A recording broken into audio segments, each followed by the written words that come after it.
के सिबी जे इलाइक़े बख्तियाराबाद में कार कल्टी थी पई है। नतीजे में एक ॿार समेत 2 ॼणा फोत थी विया आहिनि, जॾहिं त 3 ॼणा ज़ख़्मी आहिनि। अव्हांखे ॿुधाईंदा हलूं त फोतुनि जी सुञाणप मोहसिन अली ऐं मोहम्मद यूसुफ तौर थी आहे, जॾहिं त ज़ख़्मियुनि में कलीमुल्ला, ज़ाकिर ऐं राशिद शामिल आहिनि, जिन खे इस्पताल मुंतक़िल कयो वियो आहे।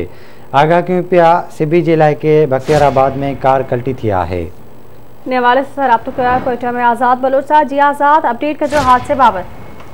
जी बिल्कुल, ही बलोचिस्तान जो शहर सिबी जो एरिया है। बख्तियाराबाद में तेज रफ्तार कार तायरात बस स्टैंड पर कल्टी थी पिया है, जंहिंजे नतीजे में एक ॿार समेत 2 ॼणा जेको आहे फौत थी विया आहिनि ऐं 3 ॼणा ज़ख़्मी थी पिया आहिनि।